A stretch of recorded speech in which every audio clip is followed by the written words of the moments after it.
चक्रवर्ती जी महाराज का प्रेम देखिए, स्वयं ब्रह्म ही जिसका पुत्र बनकर के आ गया, ब्रह्म ही जिसके पुत्र बन के आए, सारे जगत के पिता ही जिसके पुत्र बन करके आ गए। समझिए कि उस महाराज के जीवन के आनंद के बारे में क्या कहा जाए। हाँ?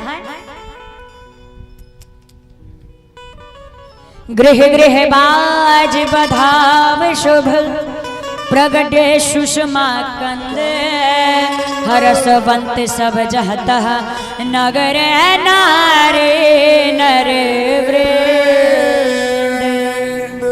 श्री धाम अयोध्या जी के प्रत्येक नर नारी सर्व स्थान पे आनंद मना रहे हैं, खूब प्रसन्नता पूर्वक बिता रहे हैं, खूब बधाइयां लुटा रहे हैं। लेकिन चक्रवर्ती जी महाराज को देखिए, पूरा अयोध्या के लोग आनंद उत्सव मना रहे हैं, लेकिन यहाँ चक्रवर्ती जी महाराज एकदम बेचैन हैं। क्यों बेचैन हैं?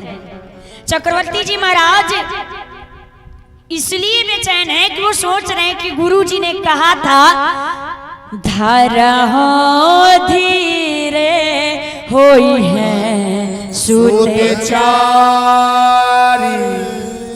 गुरु जी ने कहा था कि धरहूं धीर होई है सुतचारी, आपके 1 2 3 नहीं 4 पुत्र होंगे, इसका मतलब 3 और आने वाले हैं।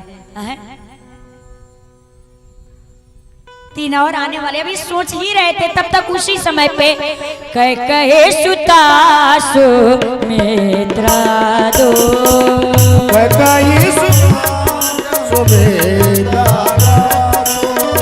कहे सुतासु मित्रा दो,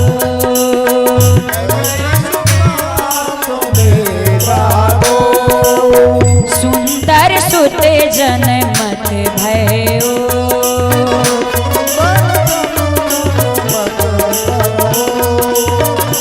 सुख संपत्ति समय समाजा, वह सुख संपत्ति समय समाजा,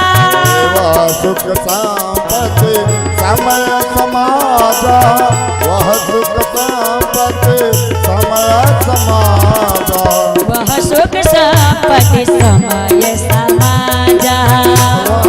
संपत्ति समय समाजा, कहीं ना सकई साजत यही राजा,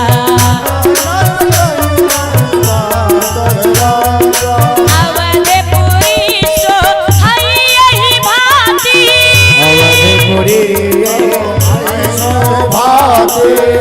अवधपुरी सो आई यही भांति, अवधपुरी सो आई यही भांति, अवधपुरी सो यह बात, प्रभु ही मिलन आए जन राते, प्रभु मिलन आए जन राते, प्रभु ही मिलन आए जन राते,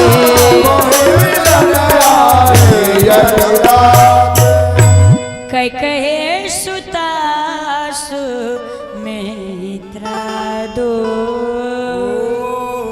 सुंदर सुत जन मत भयो।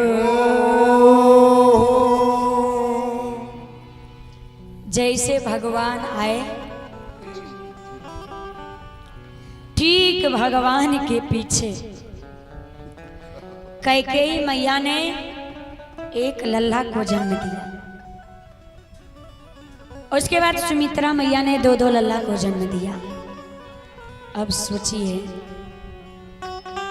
प्रसन्नता 1 गुना नहीं 4 गुना अधिक बढ़ गया। अब सोचिए, जिसके घर में 4 पुत्र एक ही बार हो जाएं, अब आप बताइए उस समय आनंद की गति क्या होगी? 4 गुना अधिक आनंद बढ़ गया है। इतना आनंद, आज इतना आनंद महाराज आज इतने प्रसन्न है, हीरे मोती जेवरात सब लुटा रहे हैं, क्योंकि आज हमारे राघव सरकार जी आए हुए हैं और इस राघव सरकार के जन्मोत्सव पे जितने ही अयोध्या वासी हैं वो सब के सब आनंद उत्सव मना रहे हैं। बाबा कहते हैं कि वह सुख संपत्ति समय समाजा, उस सुख को, अयोध्या की संपत्ति को, अयोध्या के लोगों का वर्णन यदि स्वयं शेष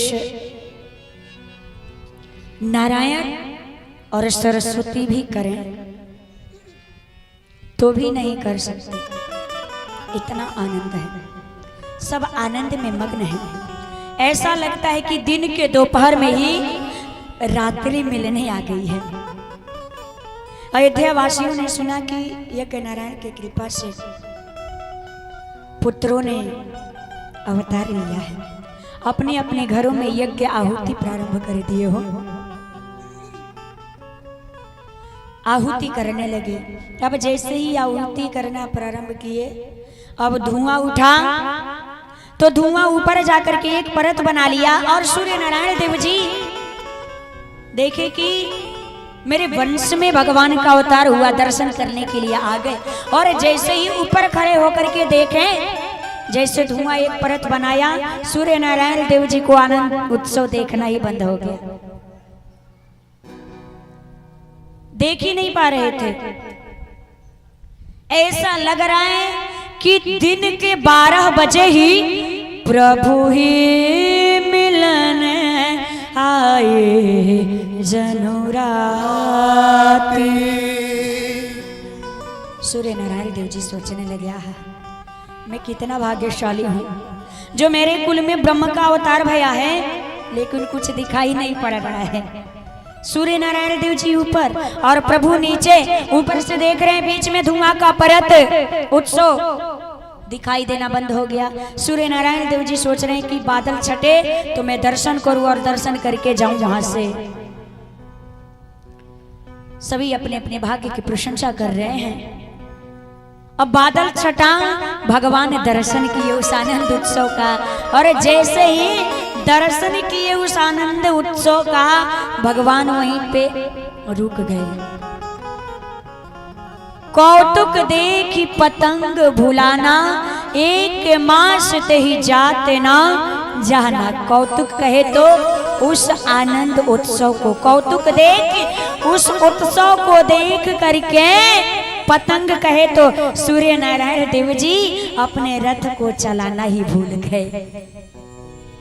उस आनंद उत्सव को देख करके अपने रथ को चलाना भूल गए हैं।